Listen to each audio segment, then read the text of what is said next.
पूतना राजा बलि की बेटी थी। कौन? राजा बलि की बेटी थी पूर्व जन्म में। जब वामन भगवान का रूप धारण करके महाराज नारायण भगवान राजा बलि के घर उसे छलने के लिए गए थे, तब महाराज वामन भगवान के रूप को देख करके रत्नमाला ने कहा कि काश मेरा ऐसा पुत्र होता तो मैं अपना स्तनपान कराती। जब वामन भगवान गए, उनकी सुंदरता को देख करके रत्नमाला ने ऐसा मन में भाव लाया, तो प्रभु कहते हैं वो इच्छा आपकी अवश्य पूर्ण होगी, समय का इंतजार कीजिए। उसके बाद महाराज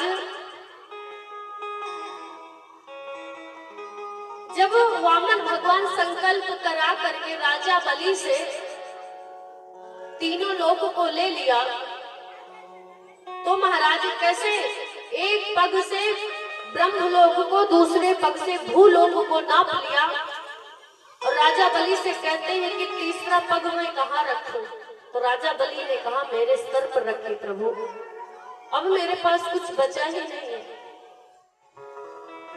तो महाराज जब तीनों लोगों को प्रभु ने दो पग से नाप लिया, तो पूतना को क्रोध आ गया। कैसे? कि काश मेरा ऐसा पुत्र होता तो अपने स्तन पर जहर लगा करके इसी वक्त मार देती। तभी महाराज प्रभु ने कहा कि ये भी आपकी इच्छा पूर्ण होगी। तो इस जन्म में ये पूतना बन करके आई। अब महाराज पूतना को जलाया गया। उसके बाद प्रभु को जब लेकर के आए नंद भवन में, तो मैया सब टोना टोटका से बहुत विचार करती थी यशोदा मैया, और कहती हैं कि मेरा लाला राक्षसी को छुआ है, उसको स्पर्श किया, इसलिए इसकी शरीर शुद्ध नहीं है।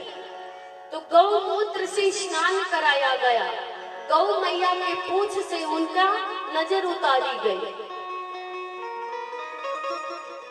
अब महाराज कहते हैं